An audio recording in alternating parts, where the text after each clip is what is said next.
Hello, everyone. So, today we have with us Dr. Neil Gautam. He's a training and placement officer at NIT Silchar. He's a software engineer, an MBA, student of economics and law, and a wonderful flute player. So, Dr. Neil Gautam. Can you please tell us how you got initiated into the spiritual journey? Was there a guru in your life to make this happen? Namaskar. Thank you for the nice introduction. Uh, Speaking about the entry into this spiritual arena, I initially got his introduction from my grandmother in Tejpur. So she was an ardent Lord Shiva devotee. So the very initial years of my life, she created the foundation of dharma and spirituality, because those days when she used to pray for long hours, 3 hours, 4 hours at a stretch. So she would make me sit beside her, and I would observe her very minutely as an innocent child who does not know anything. So it was whatever she would do, I would just keenly observe her without any doubts. So maybe that was the initial foundation stone of spirituality into my life. Later on, as years passed by, I came across many people, especially from 2007. I came across many people and I read many books. I followed Prabhupada from ISKCON. I read about Osho. Although many people say many negative things about Osho, I also had the same idea initially. Then I studied that person very deeply, and I found that he was much spiritually evolved. So then I studied Gandhiji as well. My PhD thesis is on leadership based on Gandhi and Gita.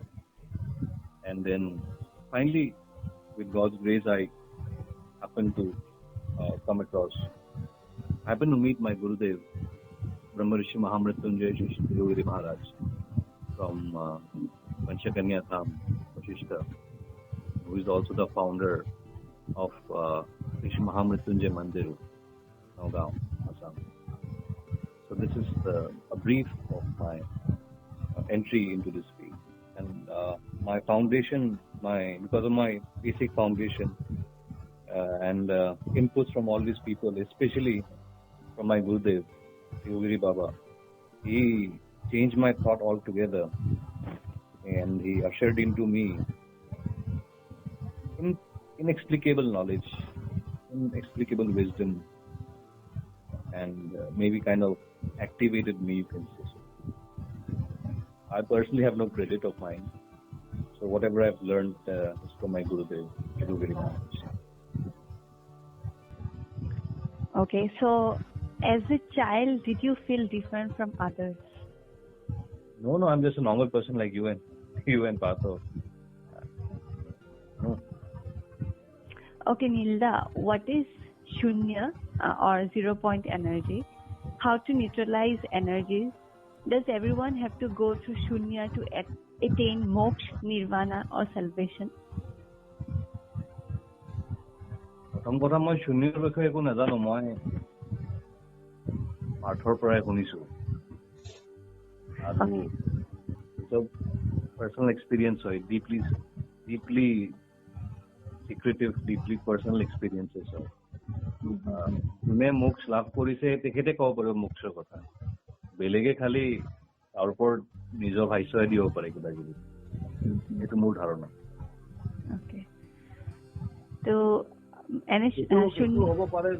এইটো হ'ব পাৰে যে মানুহজন মানে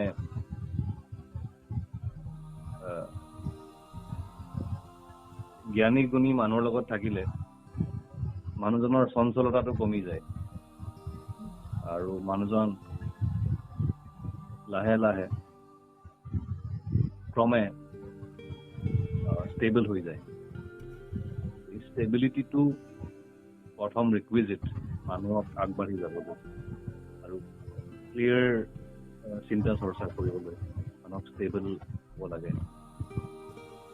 চঞ্চল মানুহে একো নাপায় জীৱনত, হয়তো লাকৰ কাৰণে বা নেটৱৰ্কৰ কাৰণে বা what ever it is financial অলপমান ছাকচেছ হ'ব পাৰে, কিন্তু যদি চঞ্চল থাকে সেই ফাইনেন্সটো নিটিকিব। মানুহৰ প্ৰথম ৰিকুইজিট হ'ল ষ্টেডি হোৱা। স্পিৰিচুৱেলিটিৰ এইটো প্ৰথম ৰিকুইজিট ষ্টেডিনেছ। স্পিৰিচুৱেলিটিয়ে নহয়, নৰ্মেল লাইফত এজন মানুহ যদি ষ্টেবল নহয়, সেই মানুহজন বা মানুহজনী বিশ্বাসযোগ্য নহয়। তো নীলদা, আমি যেতিয়া শূন্যৰ কথা কৈছিলো, শূন্যটো মানে আমি এমটিনেছৰ কথা কৈ আছো। কি কৈছা? আমি যেতিয়া শূন্যৰ কথা কৈ আছো, হোৱাট ইজ শূন্য, তো এইটো একচুৱেলি আমি বনোৱা গৈছিলে কি শূন্যটো আমি কানেক্ট কৰিছিলো স্পিৰিচুৱেলিটি এমটিনেছৰ লগত। মানে আনলেছ ইউ গ' থ্ৰু ন' মাইণ্ড ষ্টেট, মানে কাইণ্ড অফ যিটো আমি মানে য়োগাত যিটো কৈছো চিত্তবৃত্তি নিৰোধা য়োগা, তো সেইটোক আমি শূন্য কৈ আছো মানে। তো নামটো জাষ্ট আমাৰ কানেক্ট কৰিবৰ কাৰণে দিয়া গৈ আছে, বাট টেকনলজিটো টোটেলি কোৱাণ্টাম মানে। আচ্ছা আচ্ছা, যিটো মানে আদ্বৈতা হিচাপত যদি আমি বুজিলো। এতিয়া মাইণ্ডটো হ'ল, প্ৰথমে আমি বুজিবলৈ মাইণ্ডটো কি। এই মেন শব্দটো মাইণ্ড শব্দৰ পৰা আহিছে, মানে মেন শব্দটো মন শব্দৰ পৰা আহিছে। এই মনটো প্লেটিনত গৈ পেলাই মেন হৈছে। মেন মানে মন। এই মনটো আমাৰ জীৱাত্মাৰ এটা মেনিফেষ্টেশ্যন, এটা এক্সপানশ্যন। জীৱাত্মা, আত্মাৰ নহয়, জীৱাত্মাৰ। জীৱাত্মাটো মানুহৰ নাভিত থাকে, নাভিত নহয়, এই টেইল বনৰ তলত থাকে। টেইল বনৰ এইখিনি থাকে জীৱাত্মাটো প্ৰেজেণ্ট, এইটো ইনএক্টিভ ষ্টেটত থাকে। কিন্তু জীৱাত্মাৰ যোনটো অফিচ সেইটো হ'ল নাভি। তাৰ পৰা মেইন কুণ্ডলিনীৰ এনাৰ্জিটো এক্টিভ কৰিব পাৰি। সেইটোৱে শূন্য আচলতে, তাতে ব্ৰহ্মা থাকে। সেই জেগাটোত মানে একো নাই, আগ পিছ একো নাই, তাতে খালি নিৰাকাৰ ৰূপ এটা আছে। বুদ্ধিষ্টসকলে সেই তাতেই, সেইখিনি জেগাতেই সাধনা কৰে। ব্ৰহ্মা নিউট্ৰেল সেইটো। আৰু তাৰ ওপৰত আহিলে, নাভি চক্ৰৰ ওপৰত আহি গ'লে পিনে হাৰ্ট চক্ৰ আছে। আৰু হাৰ্ট চক্ৰৰ 3টা মেইন চক্ৰটো, নাভি, হাৰ্ট চক্ৰ, আৰু ওপৰটো হ'ল আপোনাৰ ইয়াতে এইটো চক্ষু বিনয়ন চক্ৰ, এইটো য'ত শিৱৰ বাস থাকে, ৰুদ্ৰৰ থাৰ্ড আই বুলি যাক কয়। আৰু ফাইনেল গৈ পেলাই ইয়াতে কমল ফুল হয়। লাষ্টত যেতিয়া বস্তুটো ফাৰ্ষ্ট হৈ যায়, মানে টোটেল যেতিয়া বস্তুটো এক্টিভ হৈ যায়, কিন্তু এটা কনচেপশ্যন, এটা চাটল লেয়াৰত এটা লোটাছ এটা ব্লুম হয়। তেতিয়া সেইটো ফাৰ্ষ্ট লেয়াৰ অফ এক্টিভেশ্যন হয়। এতিয়া মানুহৰ মনটো আচলতে আমি চব পলিচাইকিকটো। পলিচাইকিক মানে আমাৰ চবৰে বহুতটা মন আছে। আমাৰ এটা মনে নাই, আমাৰ লাখ লাখটা মন হ'ব পাৰে। সেইকাৰণে আমাৰ চবৰে স্প্লিট পাৰ্চনেলিটি আছে কোনো সময়ত। কেতিয়াবা এজন মানুহক একদম মাৰি পেলাব মন যায়, গুলিয়াই দিব মন যায়, খঙতে খুচিয়াই দিব মন যায় বহুতৰ। আৰু সেই মানুহজনৰ ক্ষেত্ৰত আমাৰ কৰোণা জন্মে, বাদ দিয়ে চব কিয় কৰিম। কেতিয়াবা সেইজন মানুহৰ ওপৰতে হিংসা আহে, বেয়া ভাৱ আহে, কেতিয়াবা আকৌ মৰম আহে। তাৰমানে কি, মানে মনটো বিশ্বাসযোগ্য নহয় মানুহৰ মনটো চঞ্চল। মই অলপ দেৰি আগতে চঞ্চলৰ কথা পাতি আছিলো। চঞ্চল বস্তু এটা কেনেকৈ বিশ্বাসযোগ্য হ'ব? তো মনটো এটা মেকানিজম হয়। এই মনটো হ'ল এটা নেচাৰ। নেচাৰৰ এটা এলিমেণ্ট হয় যিহেতু জীৱাত্মা এটা নেচাৰৰ এলিমেণ্ট হয় আত্মাটো নেচাৰৰ এলিমেণ্ট হয় তো জীৱাত্মাটো যিহেতু এটা নেচাৰৰ এলিমেণ্ট এই আমি যোনটো এতিয়া ফিজিকেল প্লেনত আছো তাৰ কাৰণে মনটো দৰকাৰ আৰু এই মনটো লাহে লাহে ষ্টেবল কৰিব লাগে মনটোক ষ্টেবল কৰিব পাৰি চন্দ্ৰ সাধনা দি মানে মুন ৱৰ্চিপ কাৰণ মনৰ দেৱতা হ'ল চন্দ্ৰ কিন্তু চন্দ্ৰও পুৰা ষ্টেবল নহয় কাৰণ ডিপেণ্ডেণ্ট হয় তো চন্দ্ৰক কণ্ট্ৰলত আনিবলৈ আপুনি শিৱৰ সাধনা কৰিব লাগিব তো মনক যদি কোনোবাই কণ্ট্ৰল কৰিব লাগে তো তাৰ উপায়টো হ'ল শিৱ সাধনা শিৱ সাধনা বুলি যাক কয় আৰু মনটো পুৰা আনষ্টেবল হয় তাৰটো কেৰেক্টাৰিষ্টিক্সে আনষ্টেবল আৰু কোনোবাই যদি মনটো পুৰা টোটেলি ছুইচ অফে কৰি দিম বুলি ভাবে পাৰে নোৱাৰা নহয় এটা চিষ্টেম আছে তো ছ'চাইটিত থাকিব নোৱাৰিব তাৰমানে কোনোবাই যদি মনক একেবাৰে ছুইচ অফ কৰি দিয়ে then that person cannot stay in a society because এই জগতখনে মনটো এই মনটো যদি তুমি গুচাই দিয়া তোমাৰ যোনটো এডাপ্টাৰটোৱে যদি যোৱাটো কানেক্ট কৰিব নোৱাৰিব মন হ'লে তো এডাপ্টাৰ এই যোনখন লাইফ এটা চলি আছে আমাৰ গতিত এইটোৰ লগত মানে আমি দেখি থাকিম চববিলাক কিন্তু আমি কানেক্ট কৰিব নোৱাৰিম বিকজ আমি ষ্টেটিক হৈ যাম মনটোৱে ডাইনামিজমটো আনে মনটো গুচাই দিলে ডাইনামিজম গুচি যাব ষ্টেটিক ফ'ৰ্চ ইনিচিয়েট হৈ যাব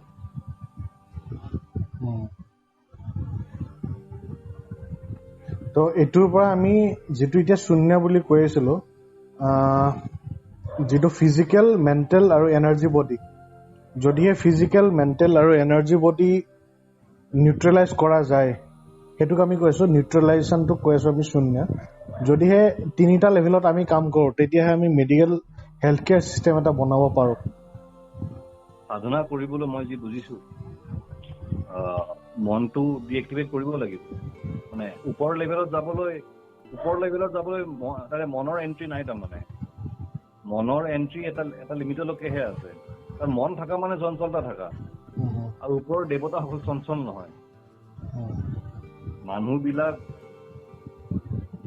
বা এক্সট্ৰা টেৰেষ্ট্ৰিয়েল বিলাক বিংছ বিলাক কোনো জাতি চঞ্চল কিন্তু এক্সট্ৰা টেৰেষ্ট্ৰিয়েলৰ ওপৰৰ জাতিবিলাক চঞ্চল নহয় তলৰ জাতিবিলাক চঞ্চল আছে সিহঁত যেনেকুৱা মেণ্টিছ বহুতখিনি মেণ্টিছৰো বহুত লেয়াৰ আছে চঞ্চল নহ'লে বদমাছ কিয় হ'ব বদমাছি কৰে সিহঁতে ধ্বংস কৰিব খোজে যেনেকৈ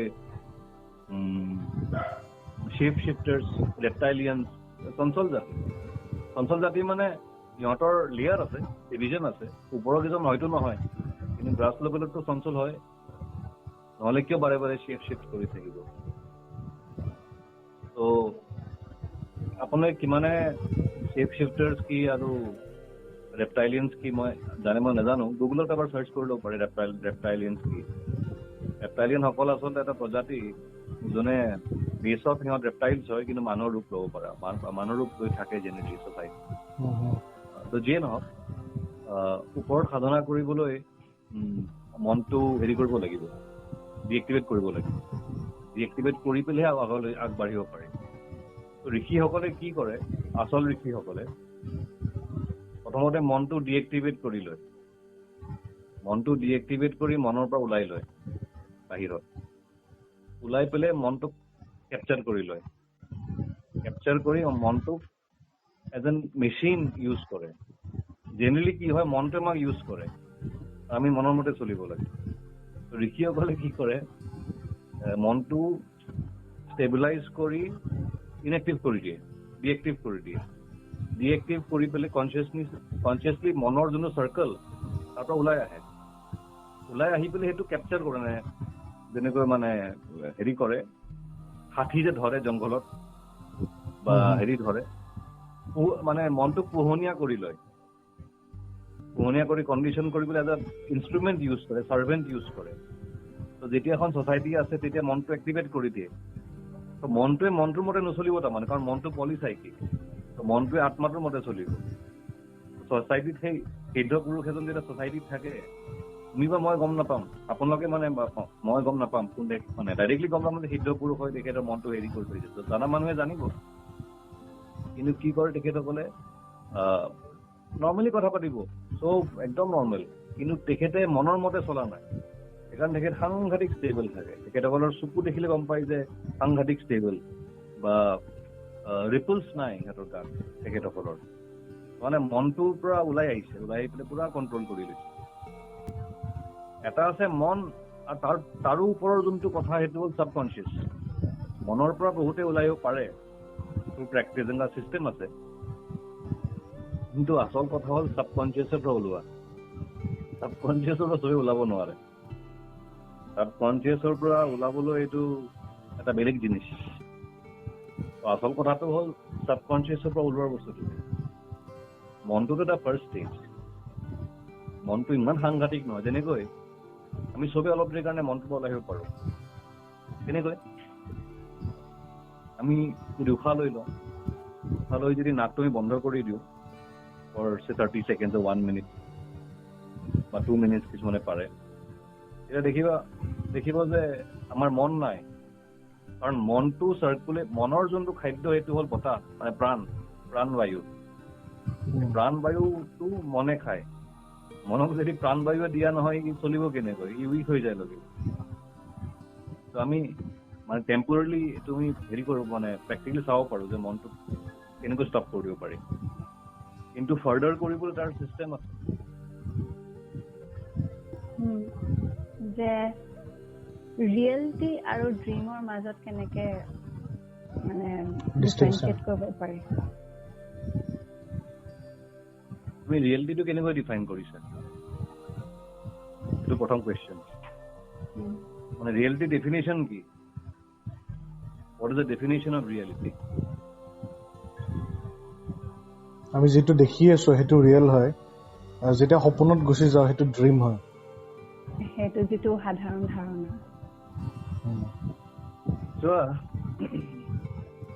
এনেকুৱা ৰিয়েলিটি, পলি ৰিয়েলিটি আছে, মাল্টিপল ৰিয়েলিটি। কোনোটা সঁচা নহয়, কোনোটা মিছা নহয়।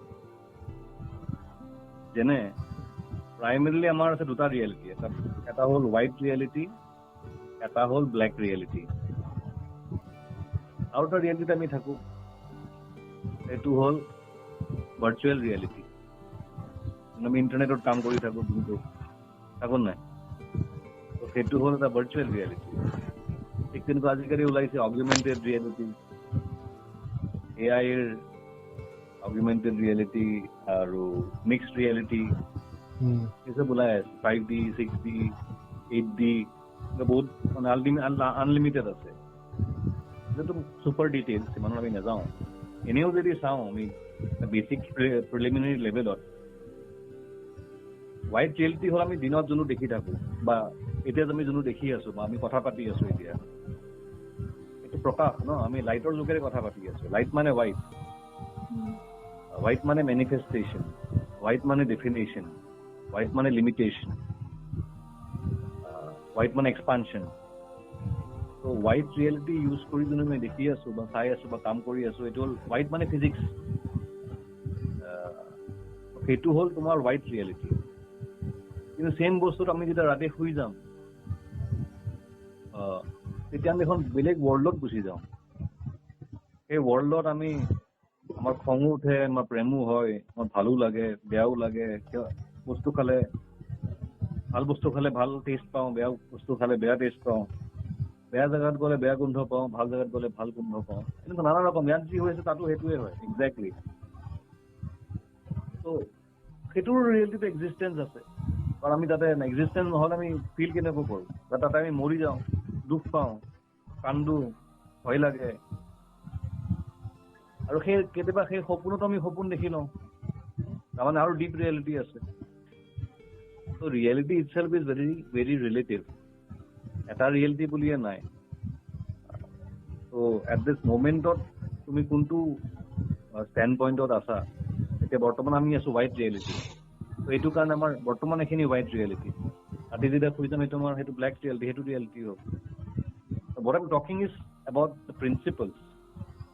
তাতে কথা ক'ব গ'লে আৰু বহুত কথা ওলাব, কিন্তু যিহেতু সুধিছে ৰিয়েলিটি কি, ৰিয়েলিটি প্ৰথমে আমি ডেফিনেশ্যনো জানিব লাগিব কি ৰিয়েলিটি।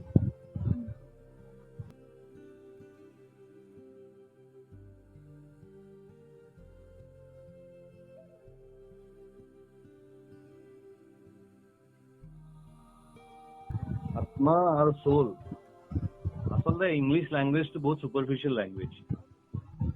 তো সোল মানে আত্মা নহয়, যেনেকৈ শ্ৰদ্ধা মানে ফেথ নহয়, শ্ৰদ্ধাৰ ভাইব্ৰেশ্যনে বেলেগ, শ্ৰদ্ধা শব্দটোৰ ভাইব্ৰেশ্যনে বেলেগ, ফেথ শব্দটোৰ ভাইব্ৰেশ্যন বেলেগ। যেনেকৈ ক্লাউড, এটা শব্দ আছে ক্লাউড, আমাৰ আছে মেঘ, ডাৱৰ, বাদল, আৰু কিবা কিবি আছে।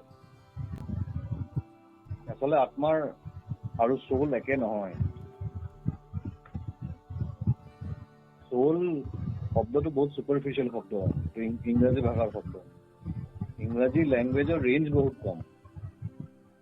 যেনেকৈ মই কথা কৈ আছিলো, ফেথ আৰু শ্ৰদ্ধা, জেনেৰেলি শ্ৰদ্ধাৰ ইংৰাজীটো চাৰ্চ কৰিব যে ফেথ ওলায়। ফেথ আৰু শ্ৰদ্ধা একে নহয়তো। ফেথৰ ৰেঞ্জ কিমান শুনিলে কিমান তাৰ পাতল শব্দ এটা, কিন্তু শ্ৰদ্ধা শব্দটোৰ ৰেঞ্জ বহুত, পেনিট্ৰেশ্যন লেভেলটো বহুত। ঠিক তেনেকৈ আচলতে ইংৰাজী ভাষা, English language is a very পুৰ ল্যাঙ্গুৱেজ, দুখীয়া ল্যাঙ্গুৱেজ এইটো। যেনেকৈ মই কৈ আছিলো ক্লাউড, খালি ক্লাউডে আছে, আমাৰ আছে বাদল আছে, মেঘ আছে, ডাৱৰ আছে, আৰু কিবা কিবি আছে। যেনেকৈ সিহঁতৰ খালি আংকল আছে, আমাৰ খুৰা আছে, পেহা আছে, পেহা আছে, বৰদেউতা আছে, ভিনদেউ আছে, আৰু কিবা কিবি আছে, আন্টি আছে, আমাৰ খুৰী আছে, মামী আছে, খুৰীমা আছে, এনেকুৱা বহুত কিবা কিবি আছে নাম আমাৰ। এই ভাষাটোৱে প্ৰথম কথা ইংৰাজী ভাষাটোৱে ৰিলেশ্যনশ্বিপ বিলাক খাই পেলাইছে। আংকল আন্টি ষ্টেম বহাই পেলাই ৰিলেশ্যনশ্বিপ বিলাক খাই পেলাইছে। তুমি কবাচোন জানো ডেকা ছোৱালীক আন্টি বুলি, গম পাবা পিছত কেনেকুৱা ৰেছপন্সটো হয়। তো আমাৰ ভাৰতীয় সংস্কৃতিত লাইফৰ এটা গ্ৰামাৰ আছে, লাইফৰ এটা গ্ৰামাৰ থাকে। আমাৰ সনাতনী সংস্কৃতি কি কৈছে, আমাক কৈছে গৃহলক্ষ্মী। গৃহলক্ষ্মী মানে লক্ষ্মীৰ স্থান দিছে, দেৱীৰ স্থান দিছে, বিষ্ণুৰ ধাংগিনী হ'ল লক্ষ্মী। আৰু এটা শব্দ দিছে সহ ধৰ্মচাৰিণী, নিজৰ যোন ধৰ্মত গৈ থাকে পূৰ্ণ ধৰ্মত, সেই সহ ধৰ্মৰ তাৰ চাৰিণী, মানে লগে লগে যাব, লগে লগে। ইমান ধুনীয়া নাম দিছে, সহ ধৰ্মচাৰিণী, গৃহলক্ষ্মী। আৰু ইহঁতে হাউচৱাইফ। কিমান পয়জনাছ শব্দটো। এই শব্দবিলাকে মানে শব্দৰ শক্তি থাকে, এইটো কয় শব্দ শক্তি। এই শব্দৰ শক্তি দি সৃষ্টি কৰিব পাৰি। কেনেকৈ সৃষ্টি কৰিব পাৰি? যেনেকৈ তুমি যদি কাৰোবাক গালি দি দিয়া শব্দ এটা কৈ পেলাই, ননচেন্স বুলি কৈ এটা খং উঠি যাব, তই খং সৃষ্টি কৰিছা। আৰু কাৰোবাক যদি কয় ইউ আৰ এমেজিং, ইমান ইণ্টেলিজেন্ট, তুমি প্ৰচন্নতা উৎপন্ন কৰি দিলা, তুমি মানে এটা শান্তি সৃষ্টি কৰি দিলা, ভালপোৱা সৃষ্টি কৰি দিলা। শব্দৰ শক্তি থাকে। তো যিয়ে নহওক, তো সোল মানে আত্মা নহয়, প্ৰথম কথাটো আমি ক্লিয়াৰ হ'ব লাগে। আৰু আমাৰ গুৰু ভৃগুবেদী মহাৰাজে বৰ ধুনীয়া এক্সপ্লেনেশ্যন দিছে আত্মাৰ। এই আত্মা শব্দটো আচলতে আমাৰ সনাতনী শব্দবিলাক লেটিনত গৈ পেলাই তাত ষ্টাম্প লাগি পেলাই ফিজিকেল টাৰ্মিনলজিজ বিলাক হয়। যেনেকৈ মেদ লেটিনত গৈ পেলাই মাদ হৈছে। মেদ মানে মাংস, মানে চামৰা, মানে পৃথিৱীৰ প্ৰথম লেয়াৰটো মাংস বা চামৰাটো, সেইকাৰণে মাদ বুলি হৈছে। মানুহ যেতিয়া মৰে বা পশু পক্ষী যেতিয়া মৰে, ওপৰত সেইচবেই ডোম হৈ পেলাই প্ৰথম লেয়াৰটো হৈছে, এইটোকেতো মাদ বুলি কয়, মেদ। ঠিক তেনেকৈ তোমাৰ ডিচেম্বৰ, ঠিক তেনেকৈ আত্মাটো বা আত্মন এইটো লেটিনত গৈ পেলাই আত্মাটো এটম হৈছে। আত্মন আটমটো এটম হৈছে এটম। আত্মাৰ কিবা ডেফিনেশ্যন আছে নেকি শ্লোক হিচাপত?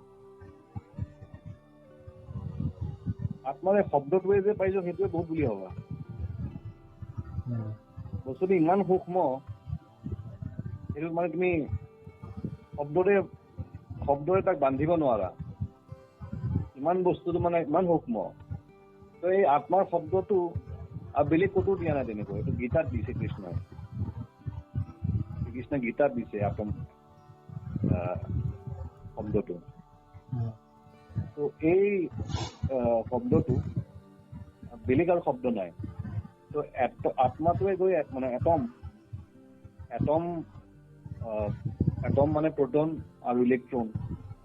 প্ৰটনটো হ'ল ষ্টেটিক ডাইনামিক, আৰু প্ৰটনৰ চাৰিওপিনে ঘূৰি ফুৰে ছেটেলাইট ইলেক্ট্ৰন ইন ক্লকৱাইজ। আৰু মাজত যোনটো নিউট্ৰেলাইজিং ফেক্টৰ সেইটো নিউট্ৰন। তো এইটোৱে ব্ৰহ্মা বিষ্ণু মহেশ। এইটোৱে ব্ৰহ্মা বিষ্ণু মহেশ। যেনেকৈ ব্ৰহ্মাই আপোনাৰ নিউট্ৰেলাইজ কৰে, ক্ৰিয়েটিভ এনাৰ্জি হৈ কিনে নিউট্ৰেলাইজ কৰে, মেইনলি নিউট্ৰেলাইজিং এজেণ্টছ। ইপিনে শিৱই সৃষ্টি কৰি ধ্বংসও কৰে। ছেটেলাইট ইলেক্ট্ৰন হোৱাইট কালাৰ ন, হোৱাইট কালাৰে সৃষ্টি কৰে। শিৱৰ হোৱাইট কালাৰ ৰংটো, আৰু এইপিনে ডাইনামিক সেইটো, আৰু এইপিনে হ'ল Vishnu static dynamic black colour. সেইকাৰণে গীতাত কৈছে অহম প্ৰতং, মই প্ৰটন, অহম প্ৰতং শুক্ৰে মণিগণা এইবাৰ মই একজেক্ট প্ৰভাৱটো পাহৰি দিওঁ। তাতে কৈছে অহম প্ৰতং, মানে মই প্ৰতং শব্দটো মানে লেটিনত গৈ প্ৰটন হৈছে। প্ৰটন শব্দটো লেটিনত গৈ প্ৰটন হৈছে। প্ৰটন মানে হ'ল চেন্ট্ৰিপেটাল ফ'ৰ্চ, আৰু ইলেক্ট্ৰন মানে হ'ল চেন্ট্ৰিফিউগেল ফ'ৰ্চ। এই দুটাইটো মেইনলি ফ'ৰ্চ, চেন্ট্ৰিফিউগেল এণ্ড চেন্ট্ৰিপেটাল। এই চেন্ট্ৰিপেটাল আৰু চেন্ট্ৰিফিউগেল মিলি পেলাই যেতিয়া নিউট্ৰেলাইজ হৈ যায়, সেইটোৱে হ'ল আত্মা।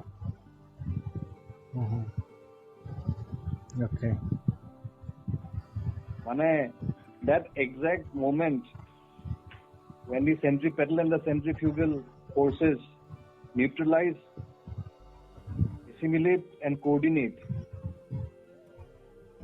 for creation, that particular stage is called Atma. Who is a yogi, siddha, rishi, avaduta, saint, seer বা গুৰু? আপুনি কি বুজে? প্ৰথম কথা হলে ইংৰাজী শব্দকেইটা বাদ দিব লাগিব, এইকেইটাই চব কনফিউজন আনে। সিদ্ধ মানে কি? সিদ্ধি হোৱা। তুমি যদি ভাল ভাতটো যদি বহাই দিয়া, অলপ পাছত চাউলটো চাই টিপি পেলাই সিদ্ধ হৈছে নে নাই, সেইটোৱে সিদ্ধ। মানে নিজৰ যোনটো মাৰ্গত গৈ আছে, প্ৰচিড কৰি আছে, সেইটোত মাষ্টাৰী পাইছে নাই বা কিমান ডিগ্ৰী অফ মাষ্টাৰী, সেইটোৱে হ'ল সিদ্ধ লেভেল। আৰু যেতিয়া আমটো নিজে নিজে পকি যায়, গছত আমটো নিজে নিজে সৰি পৰে, সৰি পৰাটোৱে নিজে যেতিয়া অৰ্গেনিকলি নিজে নিজে সৰি পৰে হাত নলগাকে, সেইটোৱে সিদ্ধ, সেইটোৱে সিদ্ধি হ'ল, সেইটোৱে সিদ্ধি হ'ল। যোগী শব্দটো হৈছে যোগৰ পৰা। আমি যোগ বুলি যে কওঁ অসমীয়াত, যোগাসন, যোগ কৰ,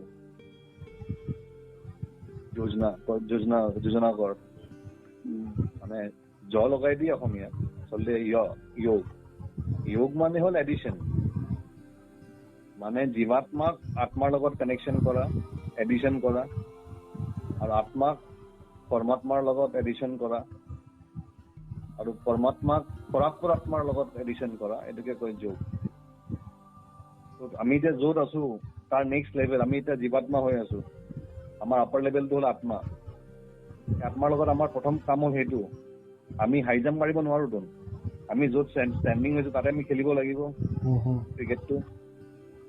তো আমাৰ নেক্সট আমাৰ সিনিয়ৰ হ'ল আত্মা, আমি জীৱাত্মা, আমি মন হৈ আছো এতিয়া ন। মন মানে জীৱাত্মাৰ যোনটো এক্সিকিউটিভ এনাৰ্জি সেইটো হ'ল মন। আমি মন কাৰণে আমি মেন, উইমেন বা মেন, ওমেন বা মেন, এনটো দুইটাতে আছেতো।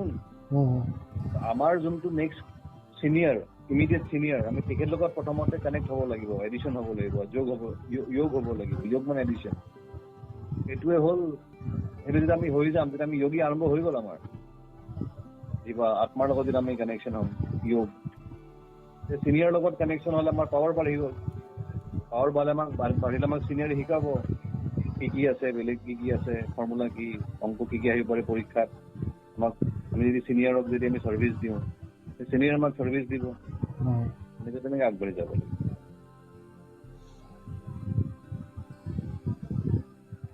আৰু ঋষি? ঋষি এটা বৰ ডাঙৰ শব্দ। ঋষি শব্দটো আহিছে ঋষ শব্দৰ পৰা। ঋষ মানে মন্ত্ৰ বুলি ক'ব পাৰা। অক্ষৰ হ'ব পাৰে, শব্দ মন্ত্ৰ হ'ব পাৰে, অক্ষৰ মন্ত্ৰ হ'ব পাৰে। তো ইথাৰ প্লেনত যেতিয়া যায় মানুহ তোমাৰ চাটল বডিত বা সূক্ষ্ম শৰীৰ লৈ পেলাই বা লিংগ শৰীৰ লৈ পেলাই বা এষ্ট্ৰেল বডি লৈ পেলাই যেতিয়া ইথাৰত যায়, ইথাৰ প্লেনত, তেতিয়া তাতে ঋষবিলাক দেখা পায়, অৰ্থাৎ মন্ত্ৰবিলাক দেখা পায়। সেই মন্ত্ৰসকল মানে ষ্টেটিক নহয়, লাইক চুপ্ৰিমলি ষ্টেটিক ডাইনেমিক, মানে এজন দেৱতা, তাৰমানে এটা অক্ষৰ, তাৰ এজন দেৱতা। এনেকৈ হৈছে অক্ষৰ ব্ৰহ্ম। ঋষবিলাকৰ এজন অক্ষৰ মানে গুণী জ্ঞানী, মানে তেখেতসকলৰ নিজৰে হেৰি আছে, ছ'চাইটি আছে, প্লেনেটাৰী চিষ্টেম আছে, গেলেক্সি আছে, এজন অক্ষৰৰ। তো এই দেখা যেতিয়া দিয়ে অক্ষৰ, সেইকাৰণে কৈছে অক্ষৰ ব্ৰহ্ম। অক্ষৰে যেতিয়া মানে ৰূপ লৈ দেখা দিব, সেইটোকে কয় ঋষ দৰ্শন হোৱা। দেখা দিয়াৰ লগে লগে তেখেতৰ যিমান সাধনা, সেইমতে এই ঋষ দেৱতাই নিজৰ জ্ঞানটো দিব, সেইটোকে কয় দৰ্শন। মানে তেওঁলোকে যে কোৱা ডাউনলোড কৰিছে মাইণ্ডত, তেনেকুৱা নিজে ডাউনলোড হৈ যাব। আমাৰ যিমান কেপাচিটি তেখেতে নিজে দিব, নিজে নিদিয়ে, নিজে আহি যাব। তাৰমানে মানে হেৰি বুলি টাৰ্ম এটা আছে,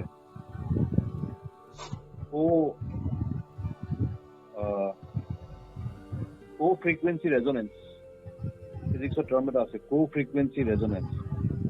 ইজনে যেতিয়া ফ্ৰিকুৱেঞ্চি হৈ যাব তোমাৰ আৰু সেই ঋষ দেৱতাৰ, যেতিয়া ফ্ৰিকুৱেঞ্চি হৈ যাব, তেতিয়া ৰেজনেট কৰিব এইটোৰ লগত, যিমান ডিগ্ৰীত হৈছে তেতিয়া অট'মেটিকেলি আহি যাব।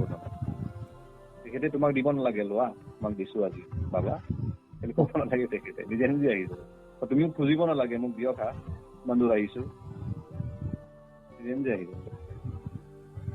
গৰমৰ টমটো নিজে পকি যায় ন, কলৰ থোকটো নিজে পকি যায়, তেনেকৈ হৈ যাব। আমি যদি কলত কৈ থাকো কলটো পকচোন হে, আমক যদি কৈ থাকো আজি মই আম আনিছো, বেঙেনা আম আৰু চৌচা আম, পকা নাই, কেঁচা হৈ আছে, কালি নিজে পকিব গৰমত। অৰ্গেনিকেলি বস্তুবিলাক হয়, আৰ্টিফিচিয়েলি কৰিলে একো নহয়, কিন্তু এজন গাইড লাগে।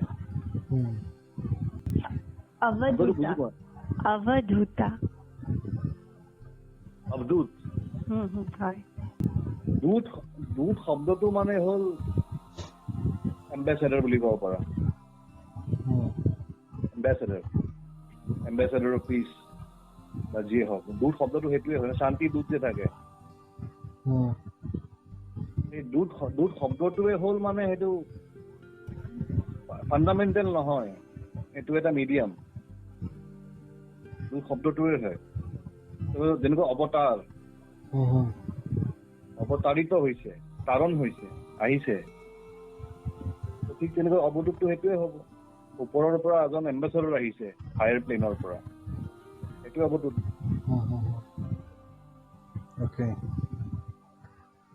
আৰু গুৰু শব্দটো এটা সাংঘাতিক শব্দ এটা, এইটো জেঠিও টিকাই দিছে, মানে জেঠি এগ্ৰী কৰিছে মোৰ লগত, হয় দে ঠিকেই কৰিছে।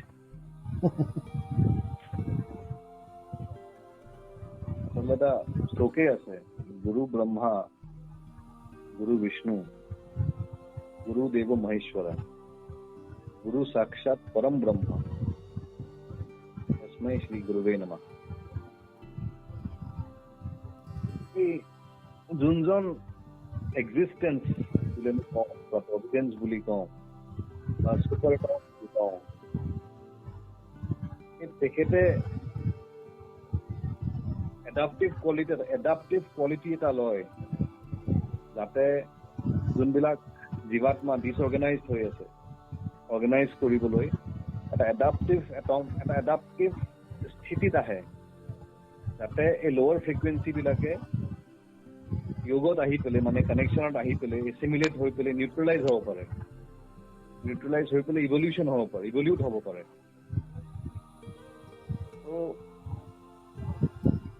ভাল আত্মা তাত, শুদ্ধ আত্মা তাত তেখেতসকল অৱতাৰিত হয় গুৰু হিচাপে, মানে সেই সুপ্ৰিম বিংটো এনাৰ্জি হিচাপে আহি যায়, আহি পেলাই যেতিয়া আহি যাব তেতিয়া লুকটো বদলি যাব। এজন যদি সিদ্ধ পুৰুষক দেখিলে গম পাব যে সিদ্ধ পুৰুষ, তেখেতৰ চাৱনিয়ে বেলেগ হ'ব, মাতৰ যোনটো ধ্বনি সেই ধ্বনিটোৱে বেলেগ হ'ব। তেনেকুৱা এজন সিদ্ধ পুৰুষে যেতিয়া কথা পাতিব তুমি নুশুনা, কিন্তু শুনিবলৈ বাধ্য হৈ যাবা। তেখেতসকলৰ যেতিয়া বহিব তাতে চঞ্চলতা নাথাকে, একদম স্থিৰতা থাকিব। টিকটিকাই দিছে যেতিয়া এজন সিদ্ধ পুৰুষৰ এটা সুগন্ধ থাকিব। এজন সিদ্ধ পুৰুষে যেতিয়া এটা ৰুমত আহিব, সেই ৰুমটো যদিও বিশৃংখল হৈ আছে শৃংখলত আহি যাব, ৰুমৰ ভাইব্ৰেশ্যনে বদলি যাব। মানে সেই সিদ্ধ শুদ্ধ পুৰুষজনৰ গাত গুৰুতত্ব আছে, মানে গুৰুত্ব আকৰ্ষণ আছে, মানে চেন্ট্ৰিপেটেল ফ'ৰ্চ আছে। সেন্ট্ৰিপেটাল ফোৰ্সটোকে কৈছে কৃষ্ণ শক্তি। তো এই গুৰু তত্ত্বটো কোনো উস্তাদি মাৰি গুৰু হ'ব নোৱাৰে, এইটো অৰ্গেনিকেলি ওপৰৰ পৰা আহে আৰু এইটো গুৰুৰ পৰা আহে, মানে এজনৰ পৰা এজন ক্ৰমে বিকাশে গৈ থাকে তাৰমানে। আৰু এনেও যোনে নহওক এজন যদি তাৰ মাইণ্ডটো অলপমান ষ্টেবল, ফৰ এক্সাম্পল তোমাকে যদি চোৱা,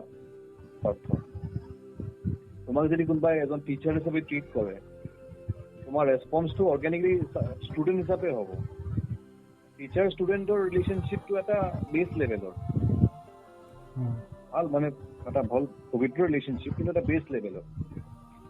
কিন্তু তোমাক যদি কোনোবাই গুৰু হিচাপে অনেষ্টলি যদি তোমাক হেৰি কৰে, ট্ৰিট কৰে, ট্ৰিট শব্দটো ভুল হৈছে,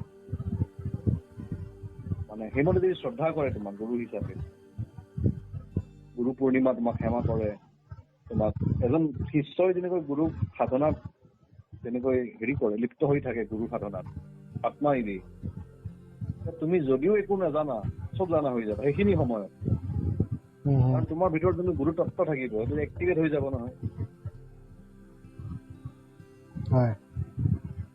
যেনেকৈ কাৰোবাৰ শান্ত মানুহ এজন বহি আছে, তাক যদি গালি শপনি কৰা হয় বা যেনেকুৱা ব্যৱহাৰ কৰা হয়, শান্ত মানুহজন উগ্ৰ হৈ যাব। উগ্ৰতাটো জাগ্ৰত কৰি দিলা, মানে উগ্ৰ ৰস, মানে ৰস থাকে একদম গাত দেহাত, এই ৰসৰ পৰা অৰা হয়, ৰস বুলি যে কয়, ৰাস লীলা, মানে আচলতে ৰস লীলা। ঠিক তেনেকৈ কাৰোবাক যদি খুব ধুনীয়া ধুনীয়া কথা কৈছা, তাত ভাল ভাৱ এটা, প্ৰেম ভাৱ এটা উৎপন্ন কৰি দিলা, স্থিতিটো উৎপন্ন হৈ গ'ল, তাৰ লোকটো চেঞ্জ হৈ যাব, তেতিয়া খালি প্ৰেমৰ কথাই পাতিব। ঠিক তেনেকৈ যিকোনো মানুহক যোনবিলাক ষ্টেবল, যদি সেইমতে যদি কোনোবাই বিহেভ কৰে, সেইটো শ্ৰদ্ধাৰে অনেষ্টলি, তেতিয়াহ'লে বস্তুটো মাইণ্ডটো পাৰ কৰি পেলাই আত্মালৈ গুচি যাব, তেতিয়া আত্মাই ৰেছপণ্ড কৰিব। সেই আত্মাই যেতিয়া ডাইৰেক্টলি ৰেছপণ্ড কৰে সেইটোৱে কয় গুৰু কৃপা। মাইণ্ডে যেতিয়া ৰেছপণ্ড কৰে, ঠিক ঠিকাই দিছে মাইণ্ডে যেতিয়া ৰেছপণ্ড কৰে সেইটো হ'ল টিচাৰ আৰু ট্ৰেইনাৰ। আত্মাই যেতিয়া ৰেছপণ্ড কৰে সেইটো গুৰু। জীৱাত্মাই যেতিয়া ৰেছপণ্ড কৰে সেইটো টিচাৰ। আত্মাই যে ৰেছপণ্ড কৰে এইটো গুৰু। সেইকাৰণে কৈছে গুৰু ব্ৰহ্মা গুৰু বিষ্ণু। মানে সেই গোটেইকেইটা শক্তি সেইটো আত্মাতে আছে তাৰমানে। কাৰণ আত্মা ডাইৰেক্টলি পৰমাত্মাৰ লগত কানেকশ্যন হয়। মানে পৰমাত্মাই আত্মা হৈ পেলাই লোকেল গভৰ্ণৰ হিচাপে থাকে প্ৰত্যেকটা হেৰিত শৰীৰত। সেই আত্মাৰ লগত কানেকশ্যন কেনেকৈ কৰিব? শ্ৰদ্ধা আৰু বিশ্বাসেৰে। মানে আমি যেনেকৈ খাদ্য খাওঁ, ভাত খাওঁ, পানী খাওঁ, কিবা কিবি খাওঁ শক্তি পাবলৈ, সুস্থ হবলৈ, তুষ্ট হবলৈ, ঠিক তেনেকৈ আত্মাই বা ঈশ্বৰেও খাদ্য খায়। ঈশ্বৰৰ খাদ্যবিলাক কি?